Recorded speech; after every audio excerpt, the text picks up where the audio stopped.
আসসালামু আলাইকুম। আন্তর্জাতিক সর্বশেষ আপডেট সংবাদে আপনাকে স্বাগতম। শুরুতেই জানিয়ে দেব সংবাদ শিরোনাম। এবার দুর্বল অবস্থার সুযোগ নিয়ে ইরান পারমাণবিক অস্ত্র তৈরি করবে, শঙ্কায় রয়েছে যুক্তরাষ্ট্র। জানিয়ে দেব কাতারকে চাপ দিয়ে এবার বেকায়দায় পড়ে যাচ্ছে ইউরোপীয় ইউনিয়ন। এরপরে জানিয়ে দেব ইউক্রেনের ধ্বংসযজ্ঞ চালানো অব্যাহত রাখার অঙ্গীকার দিয়েছেন ভ্লাদিমির পুতিন। জানিয়ে দেব লেবাননে হস্তক্ষেপ করবে না সিরিয়া, জানিয়েছেন আবু মোহাম্মদ আল জোলানি।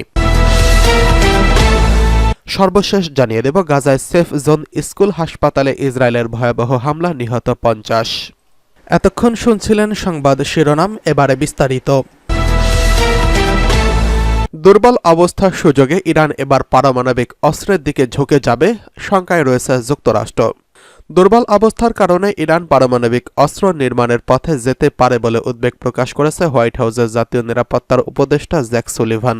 ব্রিটিশ বার্তা সংস্থা রয়টার্স জানিয়েছে, মার্কিন সংবাদ মাধ্যম সিএনএনকে দেওয়া সাক্ষাৎকারে এই উদ্বেগ প্রকাশ করেছেন তিনি। এ সময় তিনি বলেছেন, নবনির্বাচিত প্রেসিডেন্ট ডোনাল্ড ট্রাম্পের শিবিরকে এই ঝুঁকি সম্পর্কে অবহিত করা হয়েছে।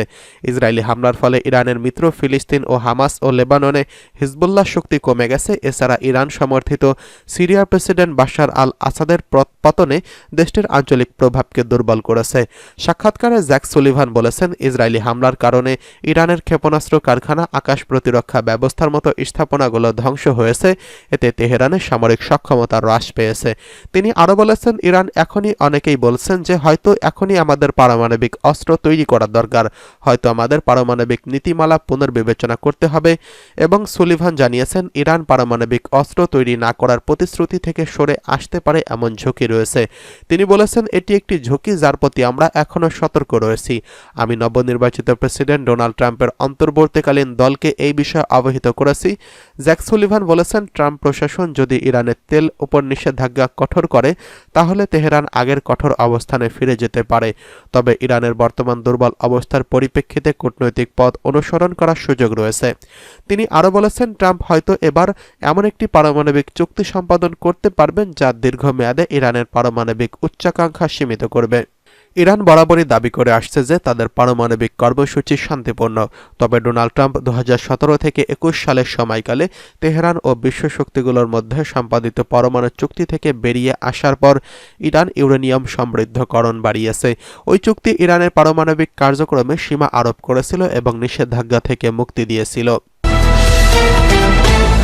এদিকে কাতারকে চাপে দিয়ে এবার বেকায়দায় পড়েছে ইউরোপীয় ইউনিয়ন। যুক্তরাষ্ট্রের শত চাপেও দমেনি কাতার। এখন সেই কাতারকেই ভয় দেখায় ইউরোপীয় ইউনিয়ন, কিন্তু কাতারও কম যায় না। ইউরোপীয় ইউনিয়নের চোখে চোখ রেখে কথা বলেছে দেশটি। উল্টো ইউরোপীয় ইউনিয়নের বিরুদ্ধে কড়া পদক্ষেপের হুমকি দিয়েছে কাতার। মরুময় দেশ কাতারের শ্রমবাজার নিয়ে দীর্ঘদিনের অভিযোগ, দেশটি জোরপূর্বক শ্রমে বাধ্য করে, আবার পরিবেশগত ক্ষয়ক্ষতি নিয়েও দোহার খুব একটা মাথা ব্যথা নেই। আর এই ইস্যুতে সামনে এনেই কাতারকে চাপে ফেলতে চাইছে ইউরোপীয় ইউনিয়ন। তবে কাতারের জ্বালানি মন্ত্রী সাদ আল কাবি বলেছেন, ইউরোপীয় ইউনিয়নভুক্ত দেশগুলো যদি এই নিয়ে তার দেশের উপর চড়াও হয় তাহলে গ্রুপটির কাছে গ্যাস বিক্রি বন্ধ করে দেবে দোহা।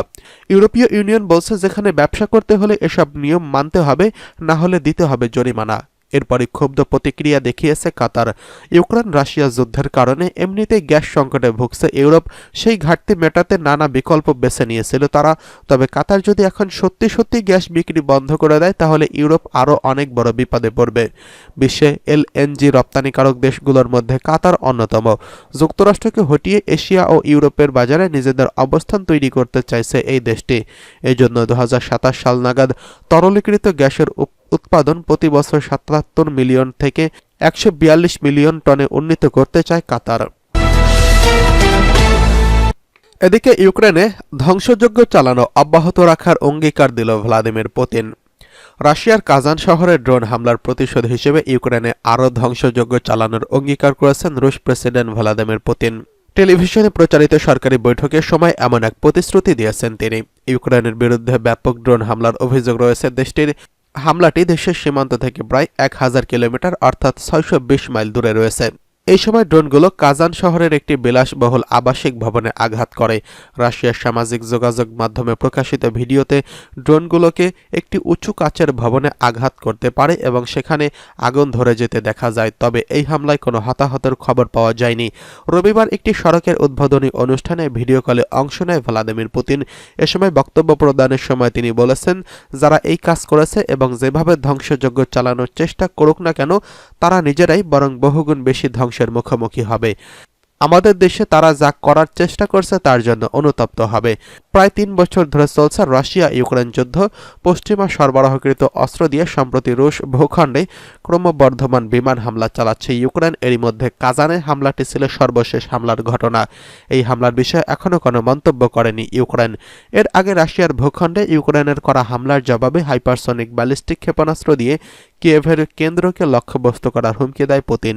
এদিকে রুশ প্রতিরক্ষা মন্ত্রণালয় জানিয়েছেন, সাম্প্রতিক সপ্তাহগুলোতে পশ্চিমা সরবরাহকৃত ক্ষেপণাস্ত্র দিয়ে রুশ বিমান ঘাঁটি এবং অস্ত্র কারখানাগুলোতে কিয়েভের প্রতিশোধমূলক হামলা ইউক্রেনের জ্বালানি অবকাঠামোতে হামলা চালাতে রাশিয়াকে প্ররোচিত করছে। লেবাননে হস্তক্ষেপ করবে না সিরিয়া, বলছে জোলানি।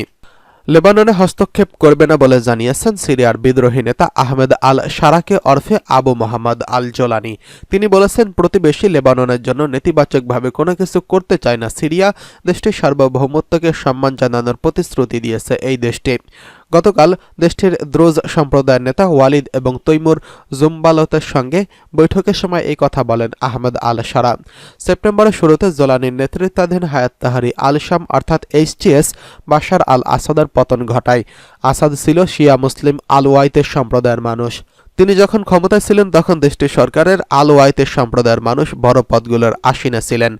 আসাদের পতনের পর তাদের মধ্যে শঙ্কা দেখা দিয়েছে, সুন্নি মুসলিমদের নিয়ে গঠিত সশস্ত্র গোষ্ঠী তাদের উপর প্রতিশোধমূলক হামলা চালাতে পারে। রাজধানী দামেস্কের পশ্চিমাঞ্চলে বাস করেন তারা। যদিও সিরিয়ার ক্ষমতা নেওয়ার পরই বিদ্রোহী নেতা জোলানি জানিয়েছেন, সংখ্যালঘু কোনো সম্প্রদায় তারা হামলা চালাবে না। এদিকে গাজায় সেফ জোন স্কুল হাসপাতাল, ইসরায়েলের ভয়াবহ হামলা, নিহত 50। অবরুদ্ধ গাজা উপত্যকার দক্ষিণাঞ্চলে তথাকথিত সেফ জোন অর্থাৎ নিরাপত্তা অঞ্চলে আল মাওয়াসিতে ব্যাপক বোমা বর্ষণ করছে ইসরায়েলি বাহিনী। এর ফলে আগুনে বহু তাঁবু পুড়ে যায় এবং কমপক্ষে 7 ফিলিস্তিনি নিহত হয়েছেন। তারা সহ গত 24 ঘণ্টায় গাজার বিভিন্ন অংশে ইসরায়েলি হামলায় নিহতের সংখ্যা বেড়ে দাঁড়িয়েছে 50 জনে। আজ ভোরে হওয়া এসব হামলায় অধিকাংশ মানুষের প্রাণহানি হয়েছে গাজার অবরুদ্ধ অঞ্চলে।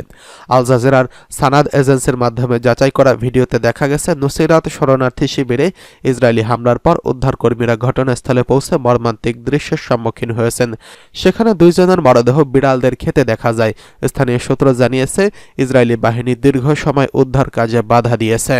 এছাড়া ইসরায়েলি সামরিক বাহিনী গাজায় একমাত্র কার্যকারী হাসপাতালগুলোর একটিতে হামলা চালিয়েছে। তারা রোগীদের দ্রুত সরে যাওয়ার নির্দেশ দিলেও স্থানীয় চিকিৎসকরা জানিয়েছেন এটি প্রায় অসম্ভব। কামাল আদওয়ান হাসপাতালের পরিচালক জানিয়েছেন, আমাদের হাসপাতালে প্রায় 400 জন বেসামরিক মানুষ রয়েছেন, যাদের মধ্যে নবজাতকরা অক্সিজেন ইনকিউবেটরের উপর নির্ভরশীল। এই অবস্থায় হাসপাতাল খালি করা প্রায় অসম্ভব।